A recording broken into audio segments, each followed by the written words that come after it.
A advogada Daniele Serafino, comentarista do Gesto de Gestão, responsável pela crônica Gesto de Inovação, participou do Legal Design Summit, na Finlândia. E nesse episódio, conta o que está acontecendo com a inovação na advocacia, o Brain Factory da advocacia internacional. Gesto de Gestão.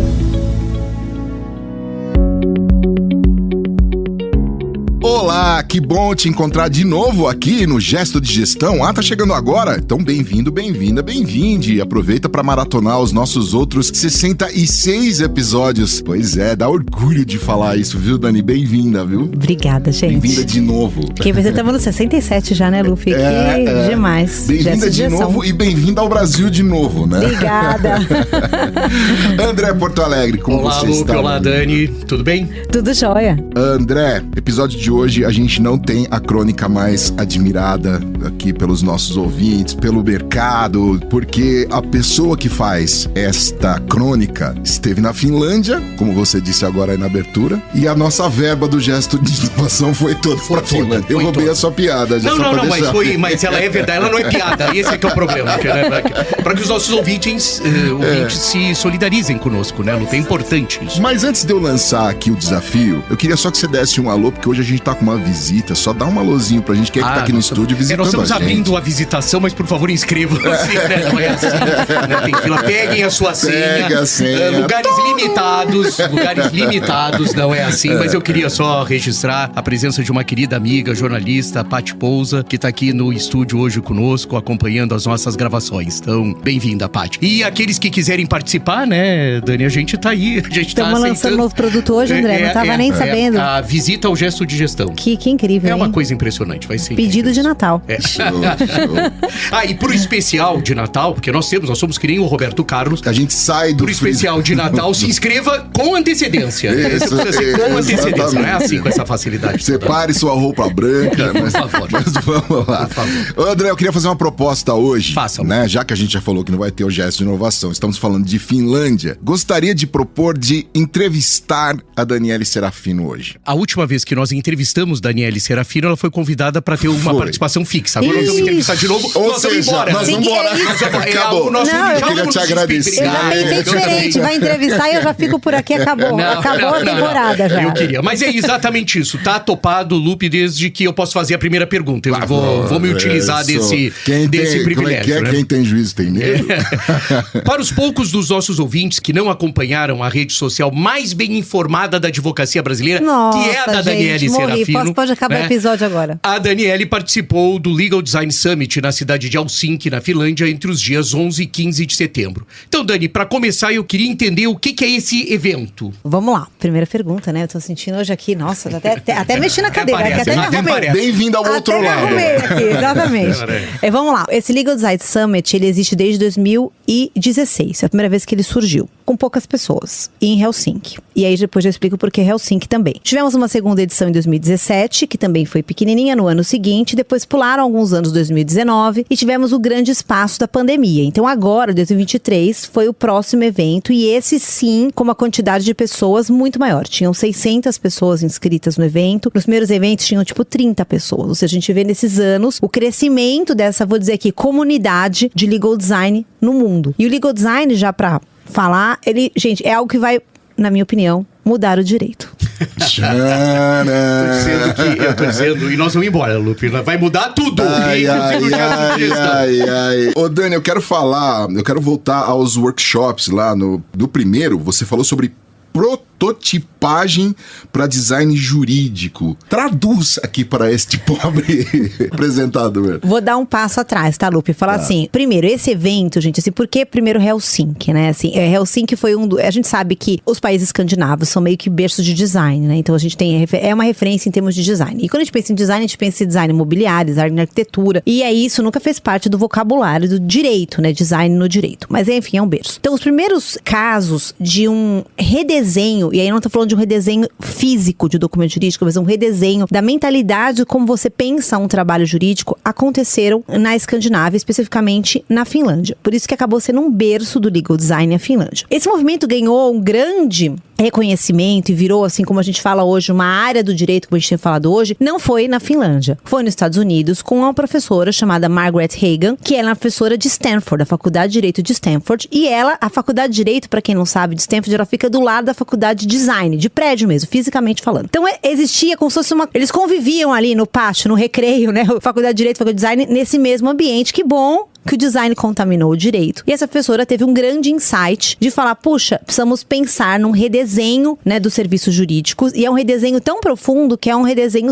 que passa por uma centralidade no usuário do serviço jurídico, que casa totalmente com o episódio. Quem não viu o episódio 66, volte um episódio que o André fala perfeitamente sobre isso, sobre o desenho dos serviços jurídicos centrados no ser humano. Mas essa professora, pra gente voltar aqui na nossa história, ela pegou esse gancho, ela desenvolveu toda uma metodologia sobre isso, ela abriu na Faculdade de Direito de Stanford, chamado Legal Design Lab, que é um laboratório de direito, né, de design do direito, e ela começou a fazer vários cases no mercado, justamente para a justiça americana, casos super relevantes, e aí ganhou um boom essa área, uma visibilidade gigante. E aí, desde 2017, que é quando mais ou menos surgiu, 2016, 2017, e principalmente a Margaret Hagan, a partir de 2018, a gente começa a ter isso como um movimento global. Ainda no início, com poucos atores protagonizando esse exemplo, mas foi um movimento que contaminou o mundo. Então, nesse evento que eu fui agora, na semana passada, tinham 52 nações representadas ali, então a gente já vê que isso se expandiu ao longo do mundo. É um movimento muito forte na Europa ainda, então a gente vê muitos protagonistas europeus ainda nesse movimento, apesar dos americanos a gente ter grandes nomes também, como a Margaret Hagan e outros também que estavam no evento, mas assim, na Europa de modo geral, e muitos protagonistas também aqui na América Latina, a gente viu, tinha gente de Singapura, tinha gente da Malásia, então assim, a gente vê que é um movimento mundial. Ainda é um movimento, se a gente olha para o direito, ainda pequeno, mas a força do que vem esse movimento como um redesenho do direito, como um redesenho mesmo de design para soluções jurídicas, ele é muito forte. Eu acho que é um papo que a gente vai ter aqui. Então, agora voltando à sua pergunta, Lupe, repete pra mim. Vou repetir, porque assim,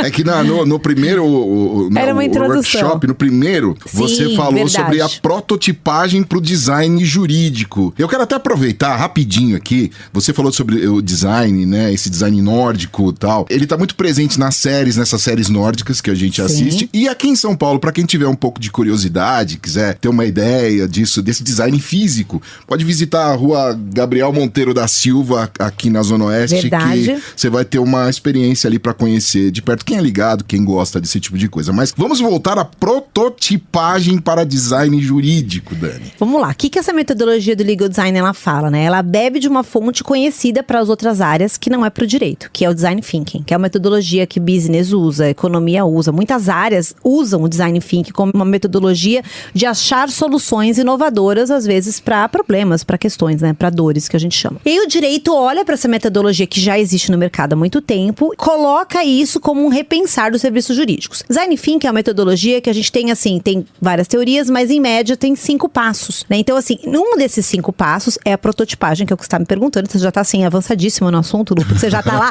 em um dos passos do Design Thinking. Ele faz isso, eu queria dizer. Eu queria deixar registrado que ele tem essa... Ele pulou todas as etapas. Não, ele vê os roteiros antes, ele tem informação. Coitado dos ouvintes. Ele tem informação. Ele se prepara, a gente percebe que ele se prepara. É realmente um problema. Está incontrolável, praticamente. Está incontrolável. O sucesso definitivamente subiu a cabeça. O trabalho que ele dá. Agora a gente tem que voltar vários steps pra gente fazer um raciocínio lógico, né? É verdade, Mas no processo de Design Thinking, a gente tem algumas etapas, que uma a gente tem o processo de empatia, que é o processo mais forte, né? Que a gente tem empatia por um problema, né? Por uma dor, que a gente chama. Então a gente pega um problema, e a gente depois vai dar aqui exemplos de problemas jurídicos, né? Pra isso não ficar muito etéreo aqui na cabeça das pessoas. A gente passa, né, por uma fase que a gente tem, né, um brainstorm de ideias pra ter uma ideação pra soluções. Aí a gente passa pra essa fase que você já chegou muito avançado, Lupe, que é a prototipagem, que é o momento que a gente começa a colocar possíveis soluções. Então a gente tá prototipando mesmo soluções, produtos. Então a gente faz a prototipagem de soluções até que a gente testa essa solução. Às vezes dá certo, às vezes dá errado, a gente ajusta. Então a prototipagem é uma das etapas de uma metodologia de Design Thinking, que no direito é chamada Legal Design, e que a gente utiliza essa metodologia para resolver problemas jurídicos. Eu e a Daniele temos uma amiga advogada que podemos citar aqui, a Camila Gimenez, CEO do Opsi Bloom Advogados, e ela tem uma expressão, Lupe, que é muito curiosa, que quando a gente está conversando, imagina eu e a Daniele junto com a Camila, ela fala assim, vamos aterrissar o avião? Eu tô dizendo, porque o Lupe já tá... O Lupe é o Elon Musk do radialismo brasileiro. Já comprou foguete, já tá lá. Já tá lá, já tá querendo saber a solução, o que prototipou, o que deu certo. Eu quero, exatamente pegando esse gancho que o Lupe colocou, a gente foi acompanhando pelas redes, Daniele, que você ia falando de workshop. É muito difícil para que os advogados e advogadas percebam o que é um workshop na advocacia, né? A advocacia tem essa dificuldade, né? Ainda mais coletivo, né? E eu tava conversando com a Daniele essa semana, e em inglês, né, Daniele? Então, em inglês o tempo inteiro, né? Nos explica um pouco como é que é isso, e eu sei que você tratou de um caso especificamente, eu acho que você pode falar, porque estava lá, público. De um caso de um grande escritório internacional. Então eu queria que você contasse como é que são esses workshops e qual foi o caso que o teu grupo, pelo que eu pude entender, participou.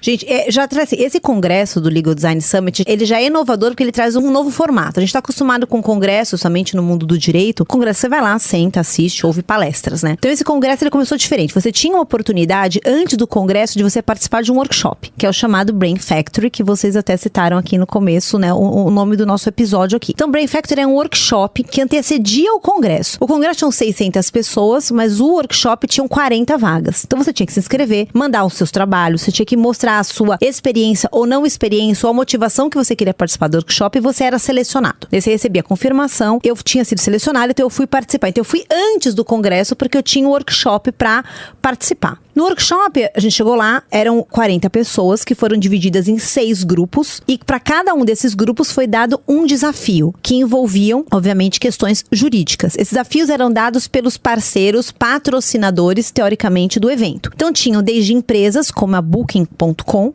a Save the Children, que é uma instituição, até 2 casos do governo finlandês. Então, a gente tinha lá o Ministério da Justiça da Finlândia, que estava presidindo ali, né? O país estava presidindo esse evento. E a gente tinha 2 escritórios internacionais, que também eram patrocinadores do evento, e que já aí vem uma outra coisa, grandes escritórios internacionais patrocinando um evento de legal design. Ou seja, são pessoas que já estão antenadas e vendo que tem alguma coisa acontecendo nesse circuito. Então, os escritórios eram Simons & Simons, e o outro escritório é o DLA Piper. Os dois são grandes escritórios, né? Inglês, americano, presentes aí em mais de 40 países. O DLA Piper, só pra constar, o André é um dos sócios dele, mas tudo bem, segue.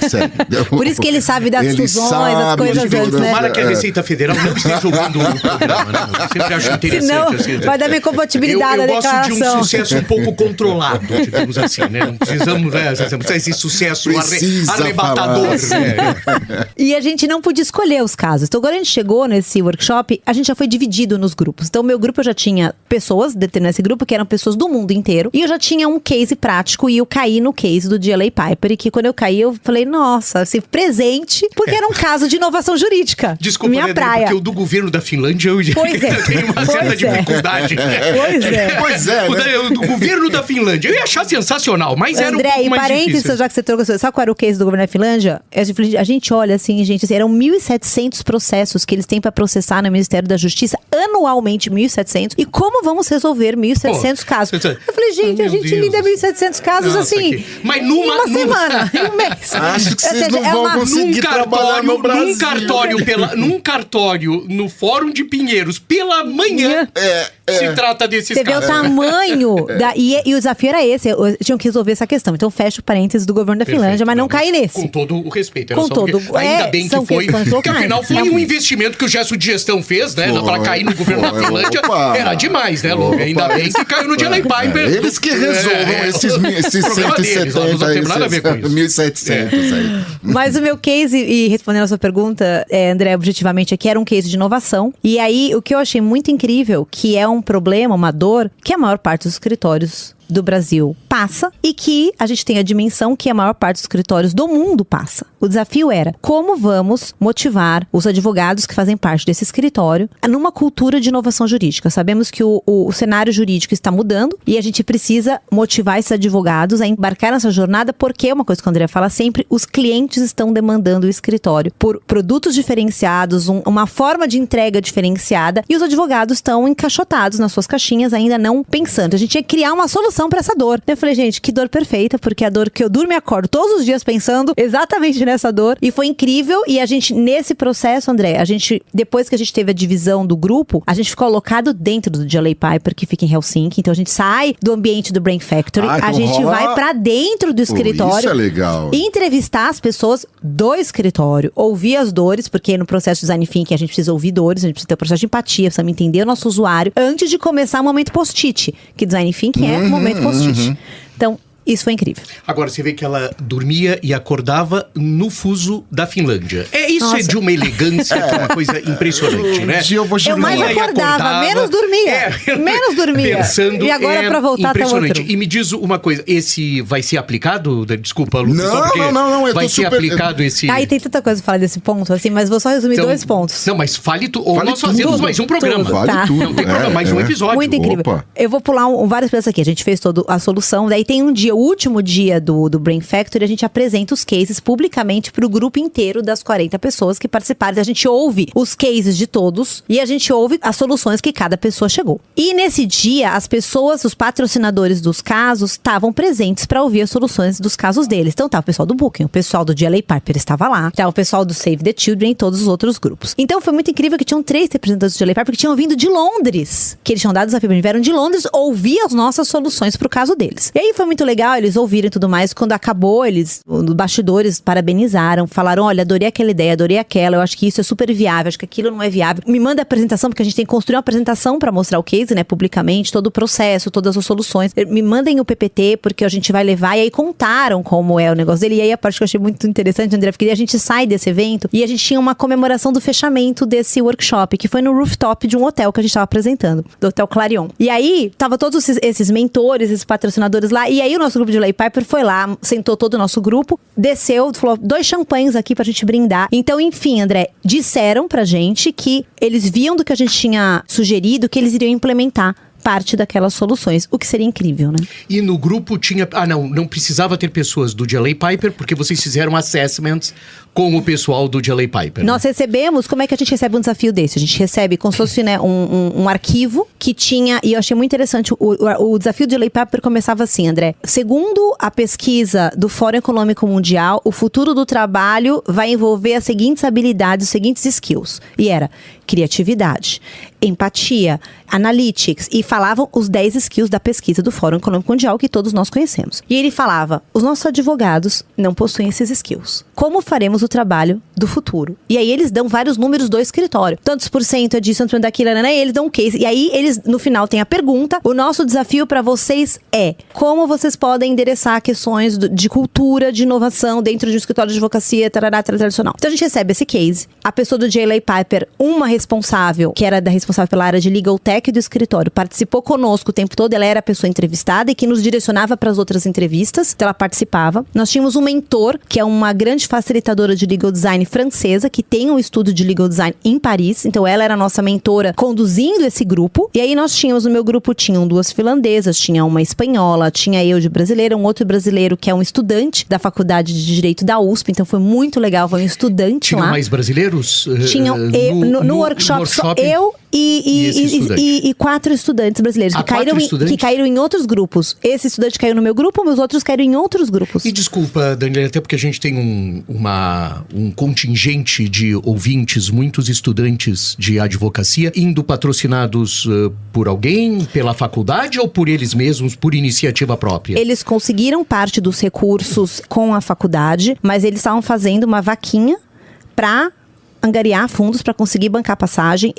A viagem toda, eles estavam lá sem ter conseguido concluir. Eles tinham assumido dívidas para estar lá, então tanto que eu recebi o link da vaquinha, inclusive depois que eu soube da história, ajudei e divulguei para outras pessoas pra gente ajudar. Então eles tiveram parte da viagem patrocinada e parte da viagem eles fizeram uma dívida para estar na viagem. Agora você vê, né, Lupe e Daniele, quer dizer, 4 estudantes brasileiros, um contingente de 1.300.000 advogados, um contingente de aproximadamente 1 milhão de estudantes de direito regularmente matriculados, o país que tem o maior número de advogados do mundo e 4 estudantes que precisam fazer uma vaquinha para conseguir... Entendeu? Depois, é claro, a gente não vai fazer isso, mas já são estudantes diferenciados na largada, com certeza. Né? Totalmente. E eles saíram, a gente criou uma relação lá, inclusive convidei eles para irem no escritório no retorno, eles voltam essa semana de Helsinki, eles fizeram um pouquinho a mais, que a passagem mais barata, precisava ficar um pouquinho a mais para eles conseguirem voltar. Temos que cuidar porque os outros escritórios que quiserem, porque a Daniele já saiu na frente, né? Então o que significa que o Opsi Bloom já saiu na frente. Já saiu na frente. Então, os escritórios que quiserem, esperem os 4 jovens no aeroporto.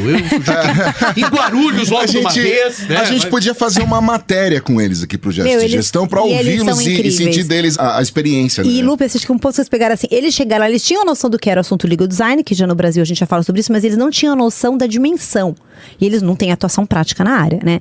Então, pra eles, tudo era muito novo. O workshop era novo, os cases eram novos. Tá num evento inteiro, eles nunca tinham ido pra Europa, esses estudantes, na vida. Nunca tinham pisado. Eles são, assim, mais ou menos? Alguns quase pra se formar, alguns na metade da faculdade. Eles nunca tinham pisado fora do Brasil. Então, pra eles, ele falou assim... Ele até no final, um que eu fiquei mais próxima, que era esse do meu grupo, ele falou assim... Me abriu um mundo novo do direito. Eu nunca tinha pensado sobre essa dimensão. Então, assim, a importância de um evento desse. São Francisco todos? São Francisco todos. Então, assim, nós não vamos revelar os nomes, porque esses são os pupilos da Daniele. Pupilos da Daniele. Não vamos guardá-los num cofre. É quase então, o santo grau da Daniele. Não adianta ligar pra cá, já começou. Ouço, a Aline já está sendo importunada pra vazar esses dados, pelas ligações telefônicas, querendo saber. Nós não vamos falar os nomes e depois a gente pode fazer até uma entrevista. Esse é o futuro da advocacia. Eu tenho 2 perguntas pra você, Dani. Assim, a primeira aqui, enquanto você dava todas essas informações, todos esses dentro desse workshop, dentro de toda essa experiência maravilhosa, e você ia dando números, o profissional do futuro, os skills e tudo mais, o André acaba de me dar um número que a gente acaba esquecendo, porque é tão natural pra gente, mas esse número gigantesco de advogados e de estudantes. E eu fico pensando, André, e me dá muito medo da peneira que isso vai, porque vai ter uma hora que isso vai ser comum. Isso vai passar a ser mais comum do que é hoje, ainda é algo fora da caixa total. Mas eu fico pensando o quanto os escritórios estão antenados nisso e vendo, e eu tô falando até dos grandes escritórios, não tô nem falando dos pequenos, o quanto eles estão preocupados com essa própria peneira. Porque esses 4 estudantes vêm com conhecimento, mesmo não tendo ainda terminado seus cursos, mesmo ainda, esses caras vêm com um aprendizado que a gente aqui não tá preparado para ter. Óbvio, você acabou mostrando que boa parte do mundo também não está. E além desses 4, qual o número de brasileiros ali que você conseguiu ver? No Congresso, no Congresso no geral, até pra gente entrar na questão do Congresso que você acabou no workshop. No workshop só tínhamos nós, eu, já profissional, esses estudantes. No Congresso encontrei outros brasileiros, não muitos, nós somos um grupo super pequeno, mas encontrei, e inclusive foi muito a comunidade do legal design, né, do Brasil. Então eu encontrei assim... turma da Dani. A turma da Dani. Os pupilos da Dani, a turma da Dani. Quer dizer, é uma coisa... Qualquer dia vai ter o Congresso da Dani. É um programa da TV Cultura daqui a pouco, né? Turma da Dani, pupilo da Dani. Daqui a pouco a gente leva pra TV Cultura, Fundação Padre Anchieta. Atenção, Fundação Padre Anchieta. Então, pessoas que a gente admira o trabalho, André, e que eu nunca tinha conhecido pessoalmente. E que a oportunidade no Congresso foi de conhecer essas pessoas, né? Uma dessas pessoas, quero fazer uma referência aqui, a Gisele Wono. Ela é uma das precursoras do legal design no Brasil. Eu ouvi sobre legal design, já colocando aqui, de 2018 para 2019. A Gisele ouviu de 2016 para 2017. Então, ela foi uma das precursoras de legal design no Brasil. Ela tem um estúdio de legal design hoje, fica em Curitiba, tem atuações aqui em São Paulo também, a High Law. E depois veio Alexandre Zavaglia, víamos outros profissionais aí que trouxeram esse movimento aqui pro Brasil. Mas tínhamos lá Gisele, tínhamos a Carol Hanud, que também, ela inclusive se ofereceu para ajudar as pessoas do Congresso, ela se ofereceu para apoiar a construção do Congresso, ela ajudou nessa jornada de 9 meses nessa construção do Congresso, com outro professor de São Bernardo, Rui Coppola. Então a gente tinha pessoas, esse grupo era um pequeno grupo, nós éramos um pequeno grupo, mas um grupo Super interessante. A maioria de já praticantes do legal design, né? Como Carol, como Gisele, como eu, que a gente já atua. Rui também fala sobre esse assunto, dá aula sobre isso. Então, pessoas que já conheciam o movimento. De gente que não conhecia, eram mais os estudantes. Mas, ou seja, se a gente pensar em um evento de 400, né, 600, 400, 500, 700 pessoas que eles chegaram a falar de inscrições, mas que talvez estivessem presentes ali fisicamente e em Helsinki, fizeram essa viagem, né, né, pra estar nesse evento, a gente tá falando talvez de 500 pessoas, a gente tinha um grupo talvez de 10, 15 brasileiros. É muito interessante. Bom, eu acho que pode liberar o pagamento da última parcela. Pode liberar. Porque eu acho que valeu a pena, né? Pode, esse foi um investimento interessante. Acho que a gente pode voltar com o gesto de inovação. Podemos fazer duas coisas. A gente paga a Finlândia. Isso. Pelo amor de Deus. Gente, eu não tava sabendo disso. Já que vocês falaram em público, agora vamos mandar a fatura do cartão pra cá. Abriu, menos o do champanhe. O delay que paga. O delay Piper, que a gente sabe que tá aí numa situação boa. A gente sabe. Saiu o ranking já recentemente, tá numa situação boa. Então é isso. Eu acho incrível, Daniele, queria te parabenizar, porque eu sei que não foi fácil para você, sob o ponto de vista pessoal e sob o ponto de vista profissional. A gente sabe que é difícil essas movimentações, mas eu queria te parabenizar pela iniciativa. André. Sei o quão você defendeu a sua participação e o quanto, e é muito importante, a gente quis fazer esse gesto de gestão sobre isso, porque é um reconhecimento de um esforço teu na questão do visual law, do legal design, mas um esforço seu pessoal de também deixar a família, né? Os meninos, as crianças ficaram aí e para fazer isso, mas sem dúvida nenhuma isso coloca o Brasil, por teu intermédio, num patamar muito interessante dentro desse cenário mundial do legal design. Até a gente pede uma colaboração aqui do nosso ouvinte, a gente costuma ter um tempo aí do nosso podcast. Hoje, se você é ouvinte, permitir a gente avançar um pouquinho, só pra gente matar e ela falar do Congresso, como foi, né? Porque a gente tá, né? E também dar uma geral pra gente do Congresso, pra gente poder ter esse overview. Vamos lá, vou falar então assim, muito rapidamente. Até um Congresso de Legal Design, ele já começa diferente por tudo, né? Teve uma das palestras que a gente teve uma experiência de mindfulness. Então era a pessoa mais aguardada do Congresso e ela chegou falando, olha, vamos fazer exercício de mindfulness antes de começar a palestra. Isso não existe no mundo do direito, né? Então já começa assim, uma coisa, fala, bom, eu já estou num ambiente jurídico completamente diferente. Depois a gente, foram inúmeros casos, muitos casos. Inclusive assim, teve um dos casos de uma colombiana que eu me emocionei. Eu cheguei literalmente a ficar com os olhos marejados. Ela descreveu um caso de legal design sobre divórcio, mas tão espetacular, assim, ela foi aplaudida de pé, e na verdade ela fez uma construção, ela falou que vou só contar esse caso, que eu achei que é um caso muito especial. Ela contou assim, que quando a gente tem um problema de divórcio, que as pessoas vão consultar os advogados, o advogado naquela ânsia de vou defender o meu cliente, então eu tô do teu lado, ele às vezes comete impropriedades que justamente às vezes vão contra o cliente. Então ela pegou falas de pessoas que tinham consultado advogados e o que esse cliente falou do advogado. Olha, meu advogado, e ele me recomendou que eu poderia ficar com o apartamento. E só que daí eu ia ter que expulsar a minha mulher e os filhos que moram no apartamento, mas que o apartamento era meu, que eu que tinha pago. Aí eu parei pra pensar, eu falei, eu quero isso pros meus filhos, é esse legado que eu quero deixar pros meus filhos. E o advogado deu a recomendação no melhor interesse do cliente dele. E o olhar do legal design sobre isso, para dar um exemplo prático para vocês, é um olhar de você falar assim, esse é o melhor interesse do seu cliente? O melhor interesse do seu cliente às vezes é o interesse do outro. Então, o lugar do legal design é um lugar, gente, muito especial. É um lugar de empatia. Entendeu? Assim, qual a nacionalidade dela? Colombiana.